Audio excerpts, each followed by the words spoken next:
What is happening and what is up? Hold out your glass because we're about to fill it up. Welcome to the Prometheus Lens Podcast, the place where the conversations are always enlightening. I'm your host, Justin, and here we like to use the allegory of the Prometheus Lens to take a second look at everything. Well, this is another All Access Pass episode, so all my paying members, thank you so much. Here's another perk for you. This is an episode that I did with PJ from Conspiracy Peeled Podcast, and he named it Biblical Bigfoot. And it's a deep dive into my book, The Epic of Esau. Now, this is a behind the paywall episode for his viewers, so I'm going to release this episode to my paying members as well. But for our non-paying members, I'm going to give you guys a teaser and give you about 20 or 30 minutes of the episode to wet your whistle and see what you think. But enough for me.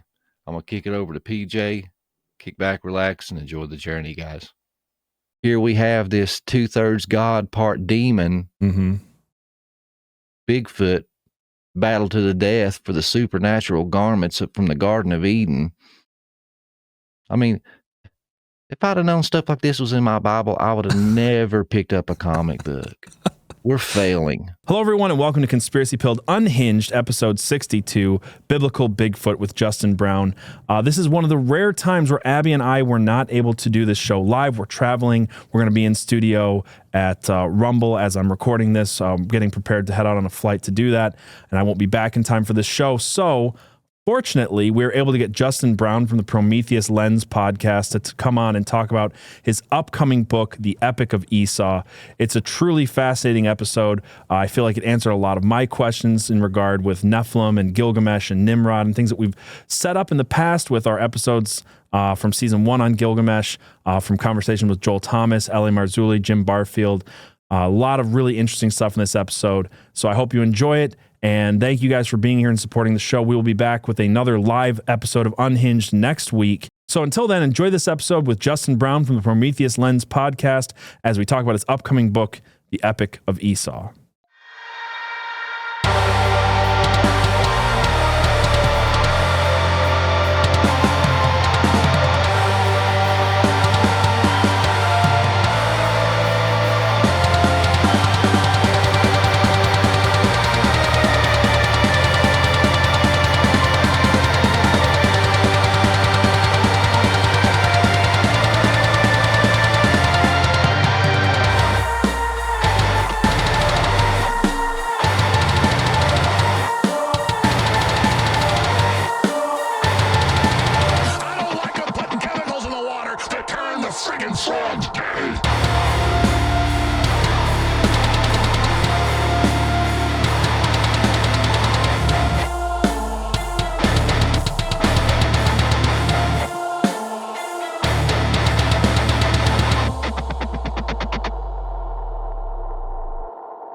Well, I guess just the genesis of it all was we had Trey Smith from God in a Nutshell on our show, and we were just having a conversation back and forth, and he's like, hey, you guys are from Tennessee. We should go Bigfoot hunting. Nice. And I'd never been I knew the stories of Bigfoot, but I was never like a Bigfoot enthusiast. Mm-hmm. My buddy Steve and I have some other friends that are just, big time into Bigfoot. And just out of nowhere, Genesis 25:25 popped into my head, and that's the verse where it describes the birth of Esau. And it says he come out covered in hair from head to toe, like a hairy cloak, and that he was red. And we just kind of laughed it off, no big deal, right? And I was studying the Epic of Gilgamesh because we had Gary Wayne coming on to talk about that. And then I started looking through there, and I seen this guy named Enkidu. Yeah. And he's red, and covered in hair, and a mighty, hunter of the field. And I'm like, man, it sounds a lot like Esau. And then just through my studies and stuff, it just started. It's like the Lord was showing me all these little, like, hey, here's a hairy wild man. Hey, here's a hairy wild man. And I just started seeing them everywhere. It's like when you buy that blue Honda, you never see the blue Honda until you buy own one. it, and then your neighbor's got one, and your best friend's got one. Everybody's got one. Yeah. And that's just kind of how it worked out. And as I got to going down the rabbit trails, I found this was just an epic story. You have this hairy wild man. He bumps into Nimrod, who's also, this mighty hunter. Mm-hmm. That some of the texts describe that they have a battle to the death. Yeah. And then you find out through the Sumerian Kings list that Nimrod, was 2/3 God, Mm-hmm. and quite possibly a cryptid itself. So here you have this epic battle of cryptids over a supernatural garment. Right. And then I went down this trail following this garment, and it was just everything just kept unfolding in front of my eyes. And I'm like, dude, I got to write this down and try my best to take all these ancient Sumerian stories, these extra biblical books and apocryphal books, and blend them in with the canon and see what kind of, what agrees with the cohesive Bible and makes story. sense, right? Yeah. I have so many questions about this specific thing. I know we'll get into it, but like one of the things that's always fascinated me, and a question we've asked on the show a lot, is the verse where it's Genesis 9 something, I believe, where it says that Nimrod became a Nephilim. That one always has thrown me for a loop. We've had all these different takes on it. My kind of working theory for a while has been that it has to do with something like epigenetics, which is like a flipping on of a dormant gene or something like that. But I've heard a lot of things come back to this garment. So what is this garment, and how does it connect to Enkidu? And I mean, I think that Nimrod and Gilgamesh are the same person historically. I think that they're being written about in Genesis, and then the Epic of Gilgamesh from the Mesopotamians. Even, I'm trying to remember his name, but people say like Sargon of Akkad, and a lot of these people in that time are believed by many to be essentially Nimrod, just told from different aspects. Is that kind of your take on it, or?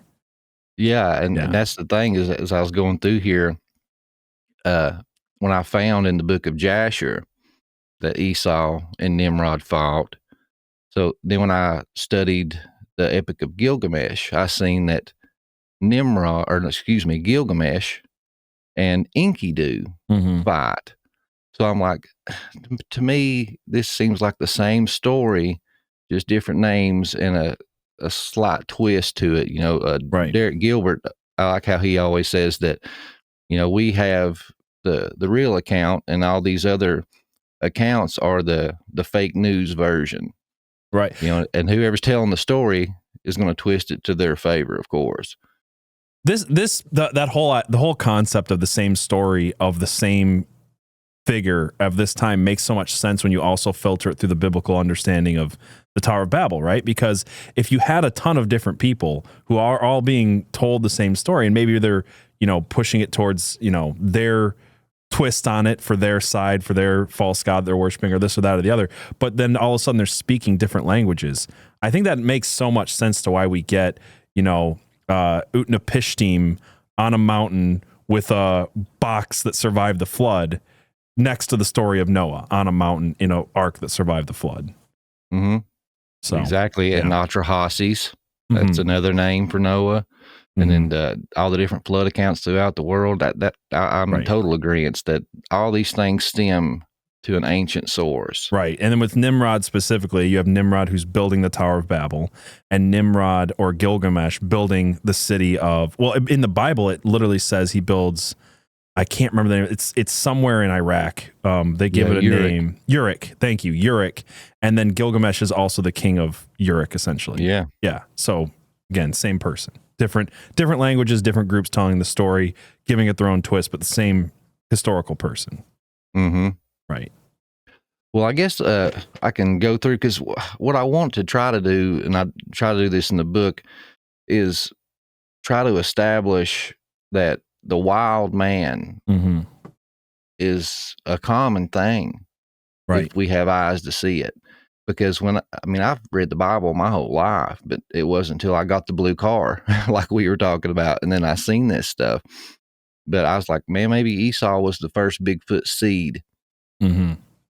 And then as I got to looking through, it was like, no, there's many more. There's several in the Bible, and he wasn't the first one.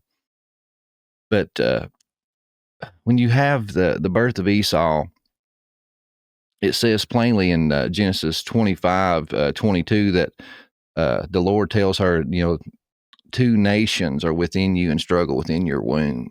Mm-hmm. So he's separating the two there, saying, there's two distinct people, two nations in your womb, but the younger will serve the older. An ancient Jewish text. So the younger will rule over the older, I think you mean, right? Yeah. It was opposite. The younger would rule over the older. Right.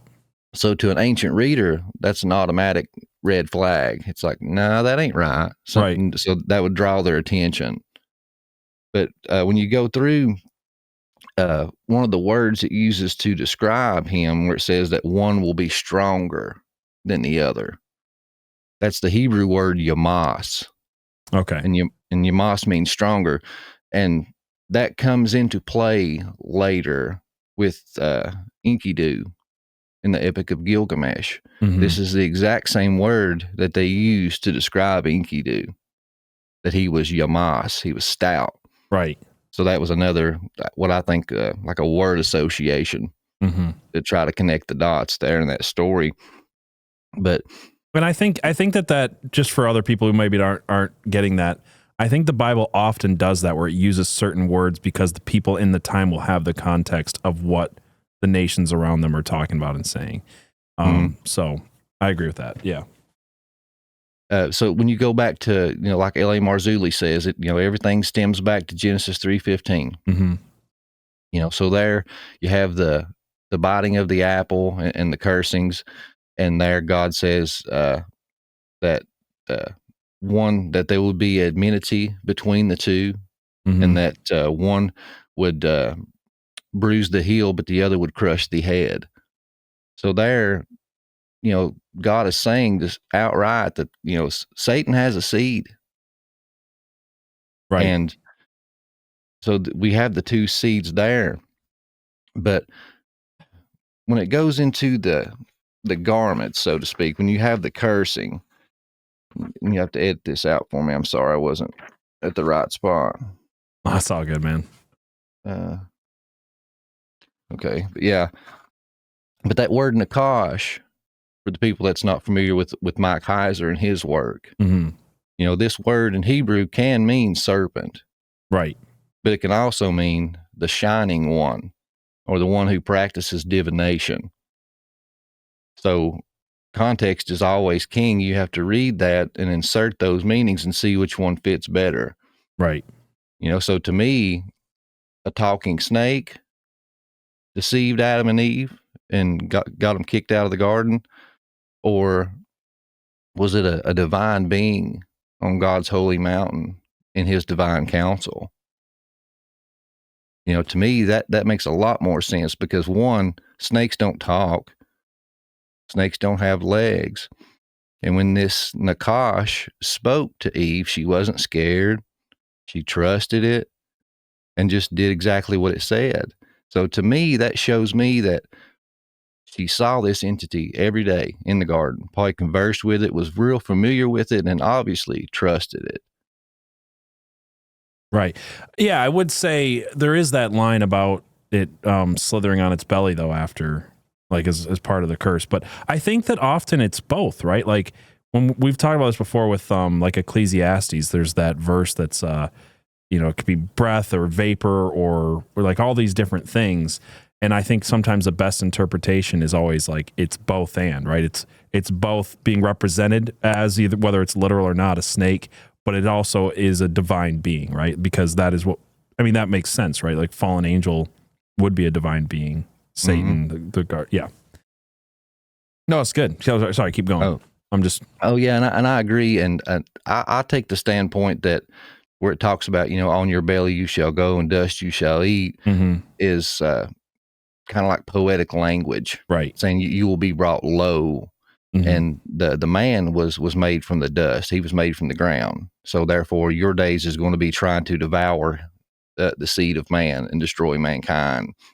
But right. I take your opinion too, that a lot of times, a lot of people get so worked up and say, it's this, or no, it is this. Or, no, a lot of times it's in the middle. It's this and that. It's a right. piece And of in both. this case, right, that's what I was just going with this is like, I agree with you. I think that the snake part of it is probably the poetic part, and it is a both and. It's poetic as in it's snake, and it's also literal as in it's divine being. It's both at once. Yeah, for sure.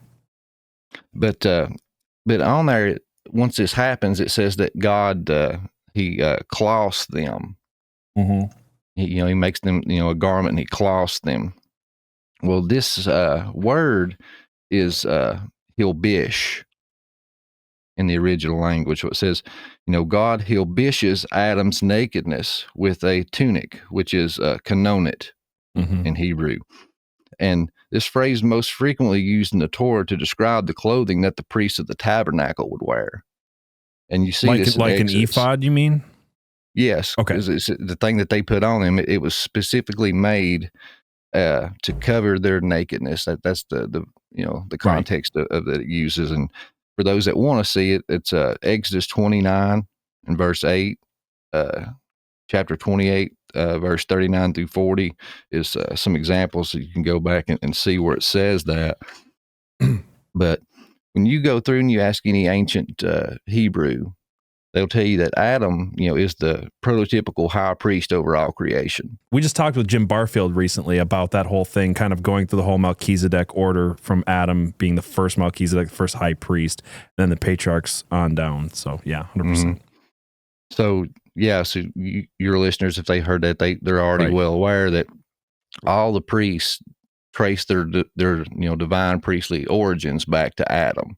Right, and I brought that up to say like this was the pre-Levitical priesthood, right? This is the Melchizedek order going back to Adam, and it's throughout the Bible, and then re-referenced in I think Galatians as Jesus is like the new Melchizedek, the new high priest post the Levitical order. So you got like that Adamite comparison, right?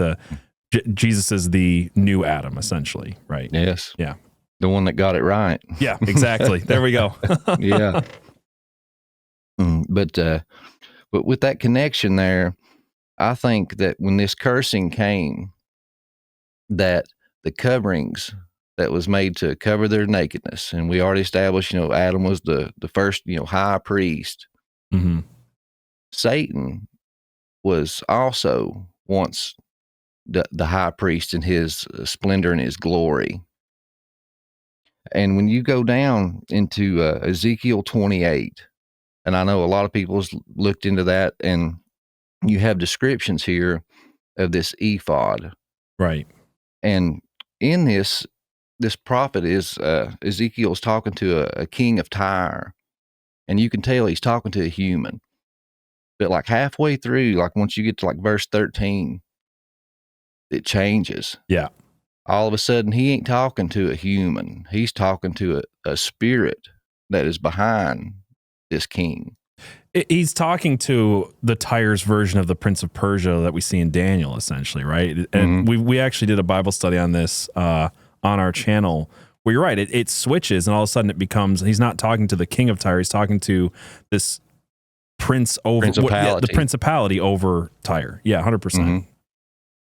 And I believe this principality was Satan, because when you go through, for those that's just not familiar, I'll read this here. It says, "You were in Eden, the garden of God. Every precious stone was your covering: sardis, topaz, and diamond, beryl, onyx, and jasper, sapphire, emerald, carbuncle, and crafted in gold were your settings and your engravings. On the day that you were created, they were prepared. You were an anointed guardian cherub. I placed you on God's holy mountain. In the midst of the stones of fire you walked, and you were blameless in your ways." This doesn't sound like any human that I've ever met. No. And then when you go down to 18, it even says, "By the multitude of your iniquities and in the unrighteousness of your trade, you profaned your sanctuaries." So therefore, it's lining this spirit as a priest. He has a sanctuary. Right. And he's wearing this priestly ephod. And to me, this goes hand in hand with the description of the Nakash, because he was a shining one. Right. You have all these multiple color stones and gold inlays and all these things that's described in this text here. He would definitely be shining. Right. So I'm of the opinion that the cloth that was used to cover the nakedness of Adam was the priestly garments of Satan, the high priest in the Garden of Eden. And he was bestowed this priestly role. So basically, Satan tried to deface Adam and Eve, this new creation, his little brother. Mm-hmm. But instead, the little brother would rule over the older. Right. And then the once, proud garment that he wore and was so proud of is now a reminder of his shame and has to be and is worn by his little brother. I find all this so fascinating, these conversations about what the kingdom of God on earth looked like in Eden, because we get such a small glimpse of it. And I feel like so often I think people just take that as in the small glimpse is the whole, instead of it's a small glimpse of a bigger thing that we just are, we just don't fully understand. Even the idea of there being a priest or some type of order to the earth. I mean, one of my questions, we don't have to get into this today because we're working on this for future episodes, but like one of my questions has always been when Cain is banished, he goes to cities and you have those questions like, where's this coming from? There's just so much more going on in the first few parts of Genesis where it's just like, here's the important highlights of the story of the fall of man and which will eventually lead to the redemption through Jesus. But there's so much more going on there that I'm curious about. So what you're saying is Satan, according to this principality over Tyre being the same thing, is talking about him as a priest, and a priest would have this ephod, and this is what's being passed on to Adam. I have so many. I want to hear where you go with this, because I've had so many questions about this when it comes to Nimrod and Esau specifically, and I was so excited to see that someone was finally talking about it. Well, see, so I just wanted to establish, that garment, right, and where it started, and how it's going to be passed through the lines. Mm-hmm. But of course, I already mentioned, Genesis 25:25, the birth of Esau, and automatically, he just sounds just squatchy right out from the gate. He's red and covered in hair, like a cloak from head to toe. Right. And the Lord appears to Rebekah and tells her, two nations are in your womb and they battle amongst themselves, and one will be stronger than the other, but the younger will rule over the older. And so when you go on, you have that cursing, right, from 3:15. Right. And what does it say? It says he's going to put enmity between his seed, Satan's seed, right, and her seed. And it says that, you will bruise its heel, but he will crush your head. Other way around. Yeah. The woman will crush the head and will bruise the heel. I'm dyslexic. Forgive me. It's all good. I do it too. But if, in fact, and I say that because this is my theory, but I'll give you verses and stuff on why I believe it. I think it's in good company. But if Esau was a serpent seed, we have a flipping of this prophecy given in the Garden of Eden from God. And this is what Satan likes to do. He likes to take God's truth and flip it on its head. So if Esau was a serpent seed, we have him coming out, and what the exact opposite's happening. Esau's foot is pushing on Jacob's head, and Jacob is squeezing his heel. Right. So it's kind of like the way I seen it was Satan was already trying to subvert this prophecy. Trying to subvert the prophecy because, again, if Esau's the older one, he's the one who's going to get the inheritance. Mm-hmm. Right. Yeah. So, that's just conjecture. But so, and one thing too is the famous birthrights rating. So we've already established the birth, and we have this. And to me, growing up in church, that just did not make any sense to me whatsoever, because it was like, your dad's a multimillionaire, trading stocks or whatever. Right. and he's about to retire and give you the keys to the business, and it's all going to be yours, son. I don't want it. Just give it to little brother. Give me that bowl of soup you're eating. Right. What? That makes story's no always sense. been weird to me, for sure. Yeah. So when you read that story, though, the only thing that you hear is when Jacob, no, I'm sorry, this is 25, Genesis, starting in verse 29. Once when Jacob was cooking stew, Esau came in from the field, and he was exhausted. And Esau said to Jacob, let me eat some of that red stew, for I am exhausted. For his name was called Edom. And verse 31, Jacob said, sell me your birthright now. Esau said, I'm about to die. Of what use is a birthright to me? So then he says, swear to me now. So he swore to him and sold his birthright to Jacob. Then Jacob gave Esau bread and lentil stew, and he ate and drank and rose and went his way. Thus Esau despised his birthright. So the only thing we get is he comes in from the field, he's exhausted, and trades his birthright. But even in the Genesis story, you hear the urgency in Jacob's voice. He's like, swear to me now, do this thing, swear. So you can sense kind of some urgency there, but it's not until you get into the extra biblical books of Jasher that you get some fill in the blanks here. And I will say this, Jasher is not a canonical book. Right. It's not in our canon. But something doesn't have to be canonical to be important for cultural contexts, for historical contexts. And the way I like to do it is I will read these books and see what they have to say and compare them to Scripture and see if they are just little missing pieces that I can insert to fill in gaps that doesn't contradict the Bible. And as long as it does that, I'm okay with it. Right. And especially when it's referenced in the Bible and other places, as Jasher is, where it's like, I think people get confused on the difference between here's a historical, cultural context that the Jews have at this time, and that's why it's important. And maybe it's not canonical because maybe the theology is not the important part here. But that doesn't mean that even today, to understand what is going on with us, you would maybe read a history book. That doesn't mean that it's the same. It's equal to the Bible, but it helps you understand the Bible. I find it very often just studying history in general. Ancient Middle Eastern history helps you understand the Bible. That doesn't mean that should be included in the Bible necessarily, but it doesn't mean that you have to ignore it because it's not in the Bible. I think Jasher falls into that category. No, I completely agree. Yeah. So, but when you get into there, Jasher in chapter 27, it says, and Esau at that time, after the death of Abraham, frequently went into the field to hunt. And Nimrod, king of Babel, the same was Amphriel, also frequently went into with his mighty men to hunt in the field, and to walk about with his men in the cool of the day.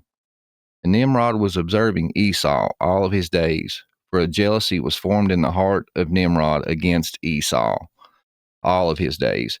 And on a certain day Esau went into the field to hunt, and he found Nimrod walking in the wilderness with his 2 men. All of his mighty men and his people were with him in the wilderness, but they removed at a distance from him, and they went from him in different directions to hunt. And Esau concealed himself from Nimrod, and he lurked in the wilderness. And Nimrod and his men that were with him did not know him. And Nimrod and his men frequently walked about in the field in the cool of the day, and to know where his men were hunting in the field. And Nimrod and his 2 men that were with him came to the place where they were, when Esau started suddenly from his lurking place, and drew his sword, and hastened and ran to Nimrod, and cut off his head. And Esau fought a desperate fight with the 2 men that were with Nimrod. And when they called out to him, Esau turned to them and smote them to death with his sword. And all the mighty men of Nimrod, who had left him to go into the wilderness, heard the cry at a distance. And they knew the voices of the 2 men, and they ran to know the cause of it. When they found their king and the 2 men that were with them lie dead in the wilderness. And when Esau saw the mighty men of Nimrod coming at a distance, he fled, and thereby escaped. And Esau took the valuable garments of Nimrod, which Nimrod's father had bequeathed to Nimrod, in which Nimrod prevailed over the whole land, and he ran and concealed them in his house. And Esau took those garments and ran into the city on the account of Nimrod's men. And he came into the father's house wearied and exhausted from fight, and he was ready to die through grief when he approached his brother Jacob and sat before him. And he said unto his brother Jacob, and here we have the continuation of that story. Yeah. So this fills in a lot more gaps to the stories. We have Nimrod looking at Esau with hatred and jealousy all of his days, and was hunting him in the field. I mean, that's how I read that. He saw him and was going after him, going to kill him. So we have these two men that are both probably famous in their area for being mighty hunters. And it's kind of like the Highlander. There can only be one. Yeah. You know? And here's Nimrod, this mighty hunter, and I'm sure he's thinking, I can show everybody who the real mighty man is. Right. That head would look really good on my wall. But it backfires on him. This is interesting because this chain of custody for this garment going back to the Garden of Eden is fascinating to me. Abby and I were just talking about the movie Noah. Have you seen the movie Noah? Mm-hmm. Okay. But we were talking about this with Vicky Joy Anderson too. Despite, a lot of it being incredibly blasphemous, there's some interesting things in there. One of the things that stuck out to me was that we're seeing through this story, the garment is shown differently. They're taking the snake thing very literally, and they're passing on a snake skin. But from Melchizedek to Melchizedek covering. Right, exactly. It's the Nakash's covering, and they're passing on. It has some type of magical properties left over from this pre-fall time. And we see this, with Nimrod. We see this with Esau. So I'm so curious about this whole passing on the garments. That's in Jasher that you're talking about, where this is how Esau obtains this ephod, for better. Yeah. Is that what it said? I couldn't remember if that's what it called it. It just says his garment. His garment. Okay. Yeah. It's fascinating. That through this garment, he was able to rule over all the nations. So it attributes his rule and his might to these garments. Yeah. So we see that this hairy, quote unquote, man killed not one, not two, but three Gibborim. That's the word it uses. It says his mighty men. Gibbor, same word used to describe the Nephilim giants. Right. And so this is why he was exhausted, according to the book of Genesis. And this is why he said, what use is a birthright to me when I'm dead? Help me. And that tells you why Jacob had so much urgency in his voice. Tell me, swear to me now, swear. Mm-hmm. He was probably bleeding out, frantic from running, thinking there was people on his back. He wanted help. Right. And he was desperate. And Jacob capitalized on that moment. I feel like it's so often read as in he just came home tired and was like, I just want to sit down and eat some potato chips, and sells his birthright for that. But you're right. I think the context is lost on people who don't have the full context, the full cultural context of things like Jasher, that Esau is literally like, I'm going to die if you don't help me. Mm-hmm. Yeah. And then you talked about the lineage of this garment. And so I know a lot of people, just like, you before you probably studied into this, was like, well, how in the world did Nimrod wind up with these garments of all people? Right. Yeah. So when you get into Jasher, chapter 7, starting in verse 23, you get this lineage of this passing of the garment. And it says, and Cush, the son of Ham, the son of Noah, took a wife in those days in his old age, and she bare a son, and they called his name Nimrod, saying, at the time the sons of men again began to rebel and transgress against God. And the child grew up, and his father loved him exceedingly, for he was the son of his old age. And the garments of skin which God made for Adam and his wife, when they went out of the garden, were given to Cush. For after the death of Adam and his wife, the garments were given to Enoch, the son of Jared. And when Enoch was taken up to God, he gave them to Methuselah, his son. And at the death of Methuselah, Noah took them and brought them into the ark, and they were with him until he went out of the ark. And in their going out, Ham stole those garments from Noah, his father, and he took them and hid them from his brothers. And when Ham begot his firstborn Cush, he gave him the garments in secret. And they were with Cush many days. And Cush also concealed them from his sons and brothers. And when Cush had begotten Nimrod, he gave him those garments, though his love for him.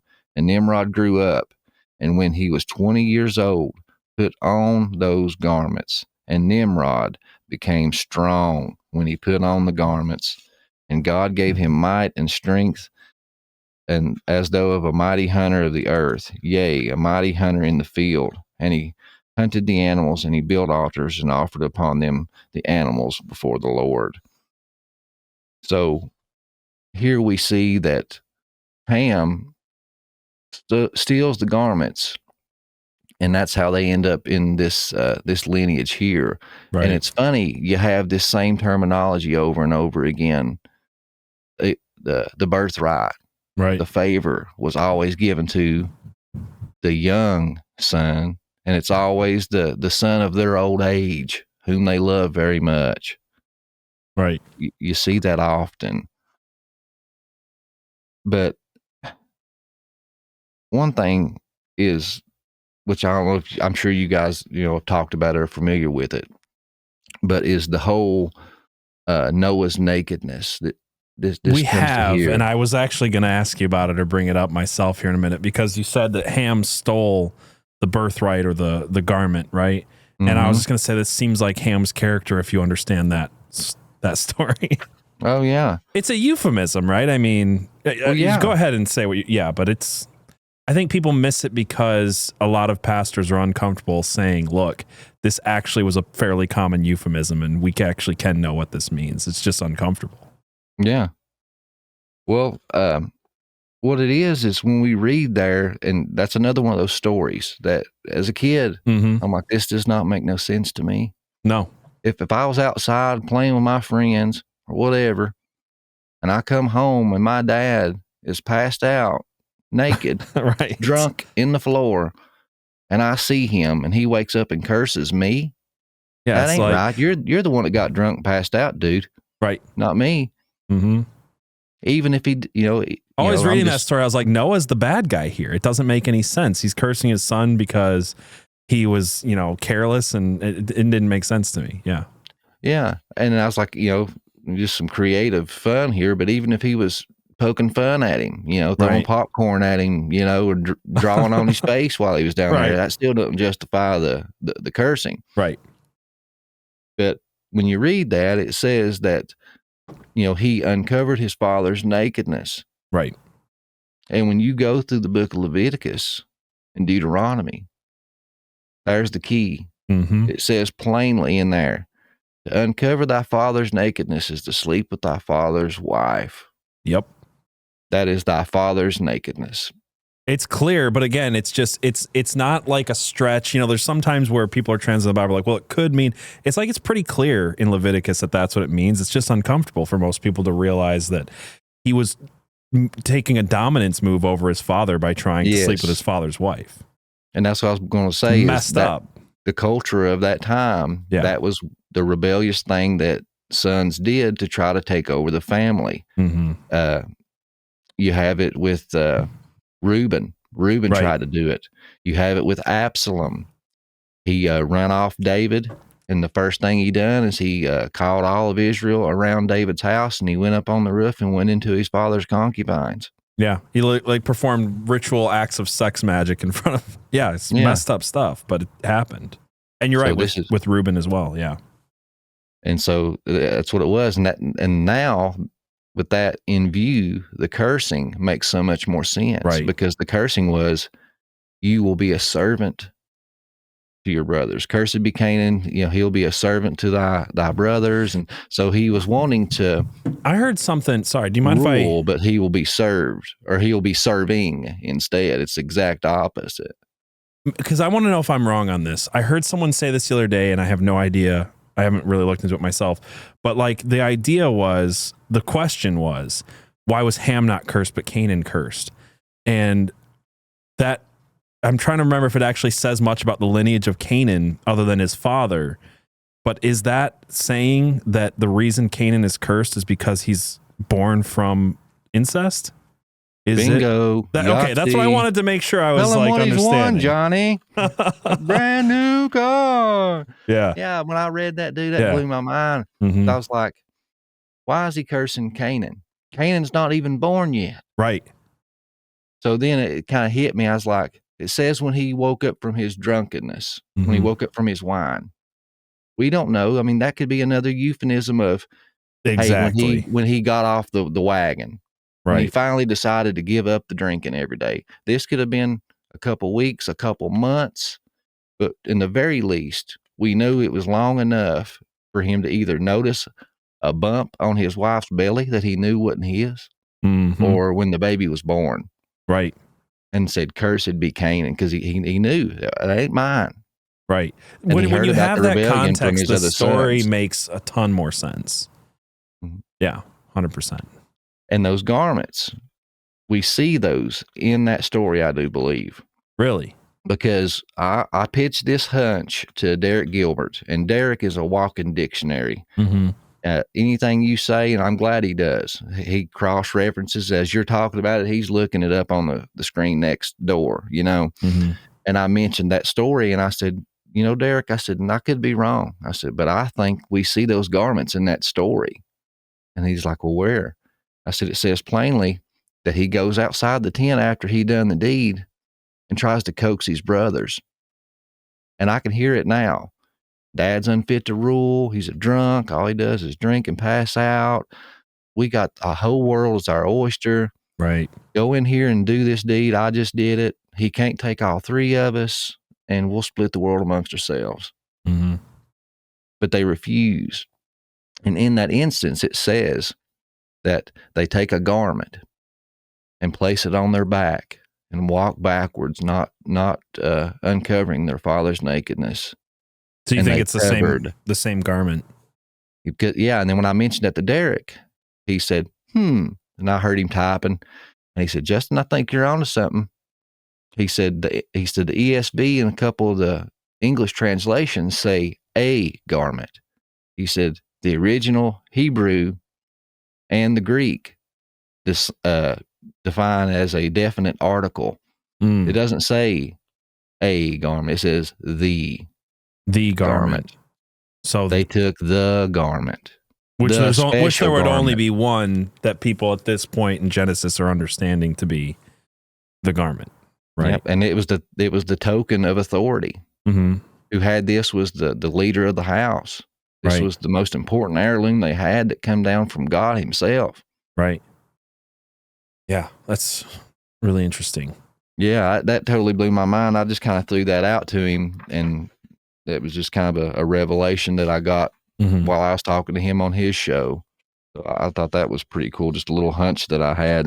I have so many questions about this ephod. Sorry, I won't get you too off a track, but like one of the things I always thought the ephod was just very specifically this one robe encrusted garment that was made by by Moses and Aaron for the tent of meeting, and then used again in the temple and all of this stuff. And then what I keep realizing is I was reading through Judges recently, and I believe, I can't remember which judge it was. Doesn't matter. One of the judges basically drives out the Philistines, and the next thing he does, he creates his own ephod. It keeps using this. I keep finding the mentioning of different ephods throughout the Bible as in these very special garments. And my thought now is that people are kind of missing, and I've been missing the fact that it's all a reference back to this garment from the Garden of Eden. Yeah, on earth as it is in heaven. Right, exactly. So they're taking and making something that people of those times would understand to be like, hey, by the way, I've created this, and maybe they're selling it as in like, this is the ephod, this is the garment, whether they're lying about it or not, but using it as a way to say, I have authority over all of you. Because they keep saying like ephod in Judges, and I was like, they make a garment and everybody like loses their crap and is like, okay, this guy's in charge. I always thought that was a little weird till you understand the cultural context of it. Yeah. Gideon, thank you. We were doing a Bible study talking about that, and he made an ephod as an authority symbol. Yep. But the people ended up worshiping the thing. Exactly. Yeah, they were worshiping the ephod. And it was also something that he wasn't supposed to do because he didn't actually have that authority. He was a judge, but he wasn't supposed to take on the role of the high priest. Yeah. Yeah. So, I mean, yeah, but I thought that was amazing. And that kind of goes into that question that you were, curious about with Nimrod. Mm-hmm. It says that when he became 20 years old, he put on this garment and became strong. And that coincides with the Genesis, canon account where it says that he became a Gibberine. Right. And like you were saying, I'm right in line with, it's not a this or that, it's a this and that. Right. I think it was occult sex magic, mm-hmm.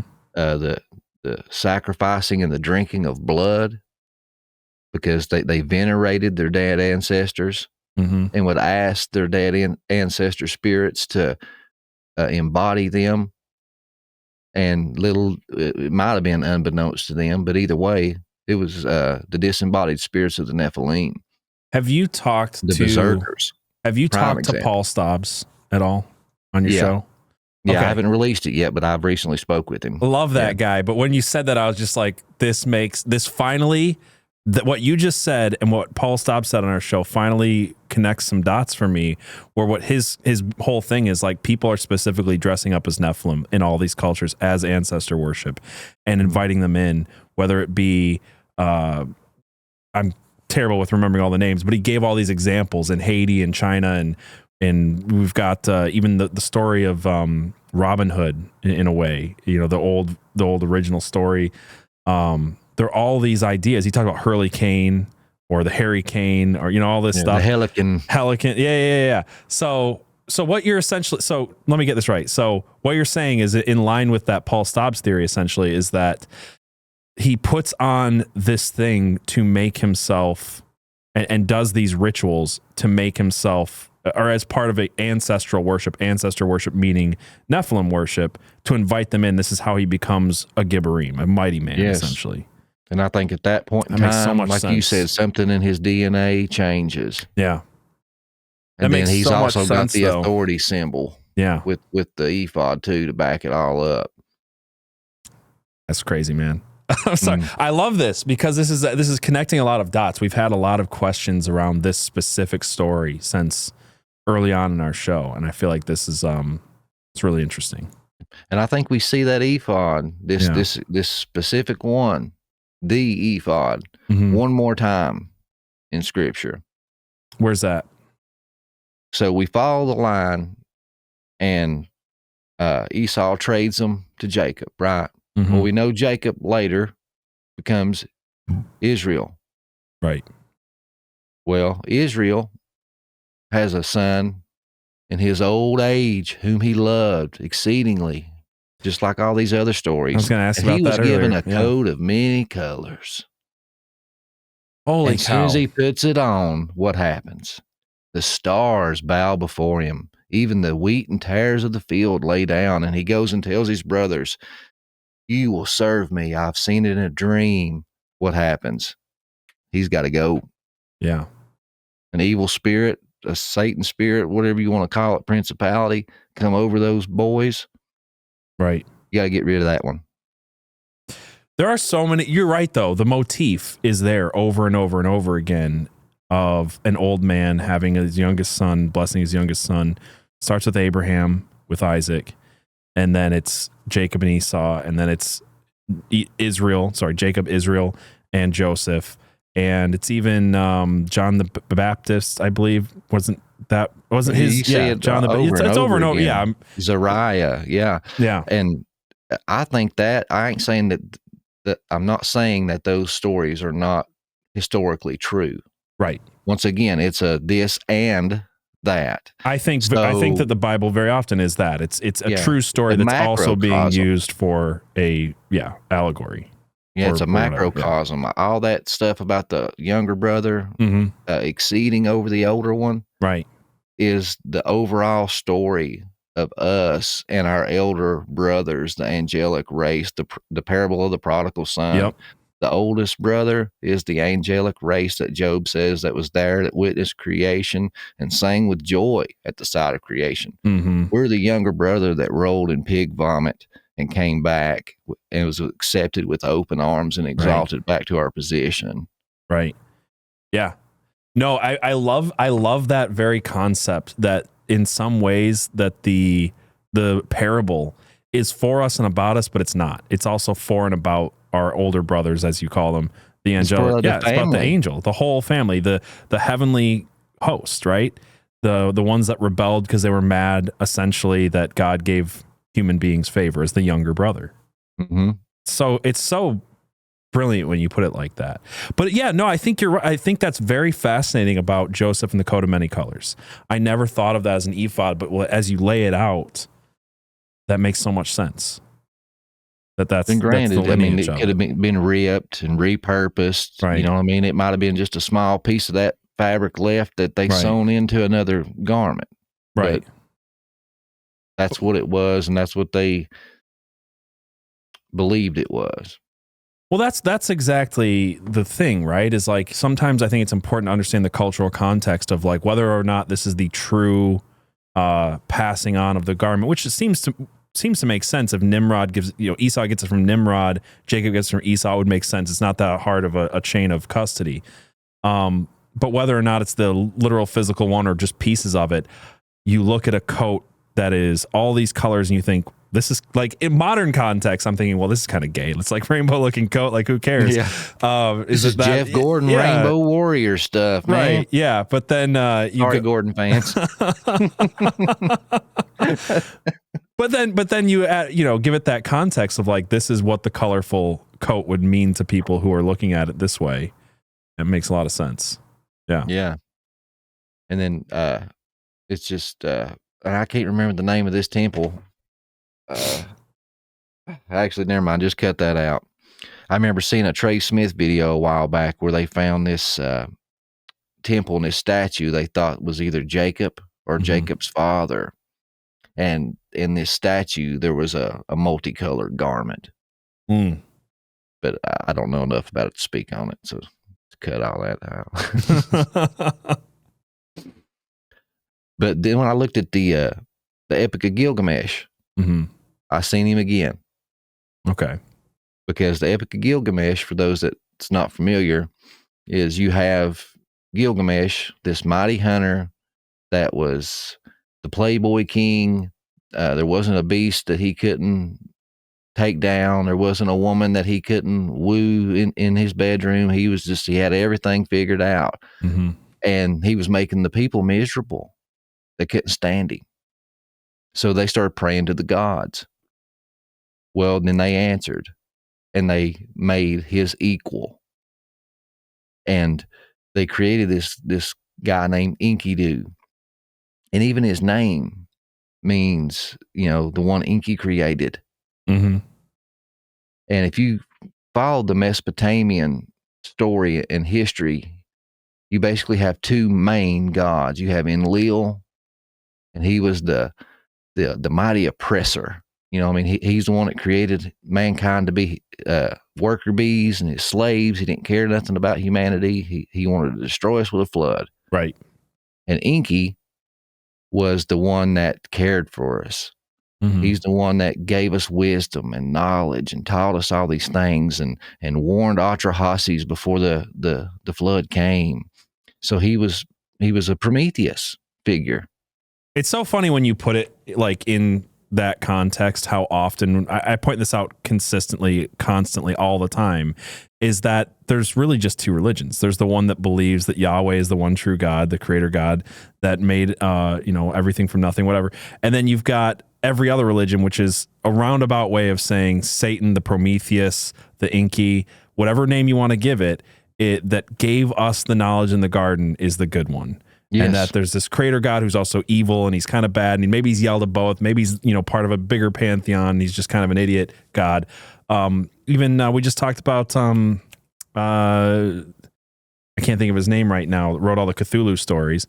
And his idea is the blind idiot God, right? This big dumb idiot God that created things, but he doesn't really know what's going on. It's all that is all the other religion, right? It's all the fallen angel religions. And then there's Christianity, which is like the one that's in opposition to everything else.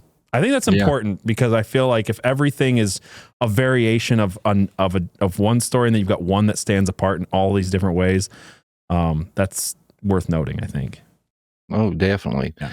And so you can align Enki with Hasatan, with Satan, right? And remember I said everything goes back to Genesis 3:15. Yep. And I said it's a theory, but if Esau was a serpent seed, which God plainly said in the garden that he had one, and here we have this guy that looks just like Esau, described just like Esau, even uses the same word. He was Yamas. He was stout like Esau. And here his name implies that he was created by Enki, who's aligned with Satan. So I started seeing all these correlations. And then, lo and behold, Gilgamesh hears about this mighty man, this beast of the field, and no one could best him. No one could take him down. Right. And once again, we're back to Jasher. It's the same as There story can as only Jasher be almost. one. Yeah. But the only difference with this story is he sends out a harlot from the temple of Inanna. Yep. And it's basically like a variation of the Samson story. Yep. What happens with Samson? They send the beautiful woman to tempt him and lure him and get his guard down, find out his strength, and take it from him. Right. Which happened to be his hair. And so, but in the Epic of Gilgamesh, it was his wildness. They told her, lay with him for 7 days straight, and then remove yourself from him, and the wilderness will reject him. And so she does. And when she removes herself, he tries to go back with the wildlings, and they won't have nothing to do with him. Right. They flee from him. And it says that Enkidu even tries to chase them down, and he can't keep up. And it even uses the word, it said it was like he was bound by a cord. Well, that's occult sex magic. I was going to say, yeah, it is. He bound him. Yeah. So then a whipped puppy, he goes back to her, and she's like, you don't need to be out here in the wilderness, Enkidu. Come back to Eridu with me. Come back to Uruk.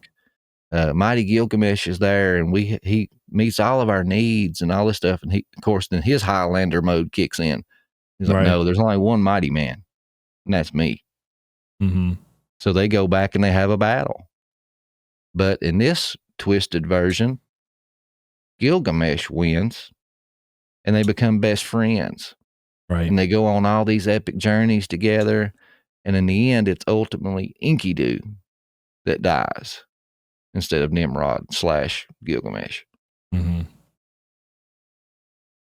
That's very interesting. No, it is interesting because that's what you would write about your king of Uruk if he was slain by somebody. It would be like, well, no, he actually won. They're friends. It's all good. Yeah. And when you go through the Sumerian kings list, I hinted at it at the beginning of the show. You know, we know that according to that text, he was 2/3 God. Well, that's, coincidentally 66.6%. Right. And we brought this up before as the idea of him being like the first Antichrist figure in the Bible in a lot of ways. Yeah. Yeah. I agree. One world government, one language, one religion. Yep. That's what it's all going to go back to in Revelation. Exactly. But when you read that Sumerian kings list, his father is listed as Lilu. And Lilu is a vampire demon. Really? So here we have this 2/3 God, part demon, Bigfoot, battle to the death for the supernatural garments from the Garden of Eden. I mean, if I'd have known stuff like this was in my Bible, I would have never picked up a comic book. We're failing. We are though, and it's true. I keep finding the Bible to be more fascinating all the time than I ever realized as a kid. And again, it's so weird to me. everybody who's listening to this show has heard me say this a million times, but I'll just keep saying it, that we have westernized the Bible to a point where we've taken all the supernatural, interesting things out of it. And beyond interesting, important, Yes. truly deeply important things about the Bible. And we've gotten to a point where we're comfortable as Christians saying God made himself man, walked on water, died and rose again for the forgiveness of sins, rose, Lazarus from the dead, healed the sick. Moronic. All of that, but yet, it's too weird if there's like Bigfoot. Yeah, that's what I was getting at. Yeah, it's just so moronic. It's like so the buck stops stupid. at Jesus. Yeah. No, it don't. Right. Yeah, it's like we can believe a lot of things, but we can't believe cryptids. We can't believe, the things that are in the Bible, the Nephilim that are in the Bible. We have to like make up some weird thing about the hoochie mamas of Cain, as L.A. Marzulli calls them. Yeah. Kissing cousins don't make 30-footers, brother. There we go. Exactly. Yeah, no, I think it's so fascinating to me. But it's just like you were saying, it's just like we were talking about earlier, even just anything uncomfortable has had to be kind of taken away. We've taken Veggie Tales and kept the Veggie Tales mentality into our 30s and 40s and 50s, unfortunately. You know what I mean? This like really watered down, friendly, not weird version of the Bible. I think it's a huge problem to the point where we can't even admit or talk about that Leviticus actually gives us the answer to what Ham did and why he was cursed and why Canaan was cursed. Yeah, fascinating stuff, man. 90s gangster rap. You remember? Yeah. You remember those days? There was so much cursing in that. By the time they tried to put it on the radio or on MTV, it was just a bunch of bleeping noises, and you didn't know what they were even talking about. Right. The Bible's gotten that way. Dude, I got to say, I'm really looking forward to this book. Do you have an idea of, or like a date that you're planning on getting you're calling it the Epic of Esau out? Yeah. Yeah, the Epic of Esau. I'm closing out the final chapters now. I'm hoping to have everything done and sent to be combed through and all that in the next 2 months is my goal. Nice. So hopefully, I don't know how long the process takes for publishing and all that. This is my first rodeo, so we'll see. I'm just trying to hold on for 8 seconds, man. There you go. Just hold on. Well, I like it, man. I'm very much looking forward to this book and when it comes out, and maybe we'll have to have you back on when it does to talk about it. People right now, they can find you on Instagram and are you on Twitter?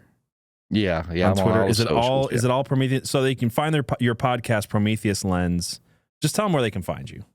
Oh yeah, just you can search up just Prometheus Lens podcast. We're on all major podcast platforms. We're on YouTube.